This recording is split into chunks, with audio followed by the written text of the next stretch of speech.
Space exploration, ये word अपने आप में कितना एक्साइटिंग है ना। आई एम श्योर आप में से कई लोगों ने ये सपना देखा होगा कि आप एस्ट्रोनॉट बनना चाहते हैं, चांद पर जाना चाहते हैं, बट सोच कर ही लगता है ना कि यार कितना चैलेंजिंग और पैशनेट टास्क है। हमने इतनी सारी स्पेस रिलेटेड स्टोरीज की है, तो एक सवाल आई एम श्योर आपके मन में ज़रूर आया होगा कि गॉड फॉरबिड अगर स्पेस में किसी एस्ट्रोनॉट की मौत हो जाती है तो फिर उसके बॉडी के साथ क्या किया जाता है।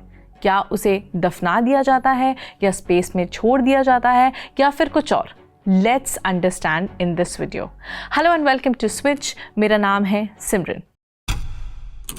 देखिए, ये बात तो बिल्कुल सही है कि इंसानों को स्पेस में भेजना एक कॉम्प्रिहेंसिव और खतरनाक काम है। जब से ह्यूमन स्पेस एक्सप्लोरेशन शुरू हुआ है, यानी 60 साल पहले से, तब से लेकर अब तक 20 लोग अपनी जान गंवा चुके हैं। नासा के स्पेस शटल हादसों में 14 लोग मारे गए हैं। 1986 और 2003 के दुर्घटना में, सुएज 11 मिशन के दौरान 3 कॉस्मोनॉट्स 1971 में और 1967 में अपोलो 1 के लॉन्च पैड फायर में 3 एस्ट्रोनॉट्स मारे गए थे। स्पेस फ्लाइट कितनी कॉम्प्लिकेटेड है, इसे देखते हुए ये बात रिमार्केबल लगती है कि लोग इसे एक्सप्लोरेशन के दौरान इतना रिस्क उठाते हैं। लेकिन नासा अब 2025 में मून पर एक क्रू भेजने की तैयारी कर रहा है और अगली दशक में मार्स पर एस्ट्रोनॉट्स को भेजने की योजना बना रहा है। कमर्शियल स्पेस फ्लाइट्स भी अब आम होती जा रही हैं। जैसे जैसे स्पेस ट्रैवल आम होते जा रहा है, वैसे वैसे ही डेथ यानी मौत का रिस्क भी बढ़ते जाता है। Which brings us to a very gloomy question here कि अगर स्पेस में किसी की मौत हो जाती है तो उसके बॉडी के साथ क्या किया जाता है। इस सवाल का जवाब एक स्पेस मेडिकल डॉक्टर ने बखूबी दिया है कि अगर स्पेस में किसी की मौत या डेथ हो जाती है तो उसके शव को वापस लाने के लिए अलग अलग प्रोटोकॉल्स फॉलो होते हैं, अलग अलग ऑर्बिट्स और सेलेस्ट्रियल बॉडीज पर, यानी चांद या मार्स पर। As per space medical doctor, अगर किसी की मौत लो अर्थ ऑर्बिट मिशन के दौरान जैसे इंटरनेशनल स्पेस स्टेशन में हो जाती है तो क्रू बॉडी को कुछ घंटों के अंदर ही अर्थ पर वापस ला सकता है। अगर ये मून पर हो तो कुछ दिन में बॉडी को वापस लाया जा सकता है। नासा ने ऐसे हादसों के लिए पहले से ही प्रोटोकॉल्स तैयार कर रखे हैं। इसलिए क्विक रिटर्न की वजह से बॉडी को प्रिजर्व करना नासा के लिए सबसे बड़ी चिंता की बात नहीं होगी।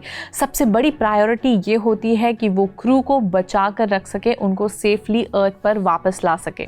अब अगर एस्ट्रोनॉट मार्स के 300 मिलियन मील के सफर के दौरान मर जाएं तो चीजें अलग होंगी। इस हालत में क्रू के लिए वापस मुड़कर अर्थ वापस आना मुमकिन नहीं होगा।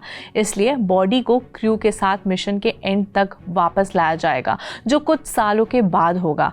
तब तक क्रू यानी जो बची कुची क्रू है वो एक अलग चेंबर या स्पेशल बॉडी बैग में बॉडी को प्रिजर्व करके रखेंगे। स्पेस व्हीकल के अंदर के कांस्टेंट टेम्परेचर और ह्यूमिडिटी थ्योरेटिकली बॉडी को प्रिजर्व करने में मदद करता है। आपको बता दें, ये सब कुछ तभी होगा जब मौत किसी प्रिजर्व्ड एनवायरनमेंट में हो, जैसे स्पेस स्टेशन या स्पेसक्राफ्ट के अंदर। दूसरा बड़ा बेसिक सवाल है कि अगर किसी एस्ट्रोनॉट ने बिना स्पेस सूट के स्पेस में कदम रखा तो क्या होगा। आई एम श्योर आपने भी इस बारे में सोचा ही होगा। तो एस्ट्रोनॉट तुरंत मर जाएगा ऐसे सिचुएशन में। प्रेशर का लॉस और वैक्यूम ऑफ स्पेस एक्सपोजर उसके लिए सांस लेना इम्पॉसिबल बना देगा और ब्लड और दूसरे बॉडी फ्लूइड्स को बॉयल करने लगेगा, जिससे उसकी मौत तुरंत हो जाएगी। एक और सवाल, अगर कोई एस्ट्रोनॉट मून या मार्स पर बिना स्पेस सूट के बाहर निकले तो क्या होगा। मून के पास लगभग कोई एटमॉस्फेयर नहीं है, बहुत ही छोटी मात्रा में है। वहीं मार्स का एटमॉस्फेयर बहुत ही पतला है और लगभग कोई ऑक्सीजन नहीं है। इसलिए नतीजा ओपन स्पेस के एक्सपोजर जैसा ही होगा, सफोकेशन और boiling of blood which will eventually cause death. मान लीजिए एस्ट्रोनॉट मार्स के सरफेस पर लैंड करने के बाद मर गया।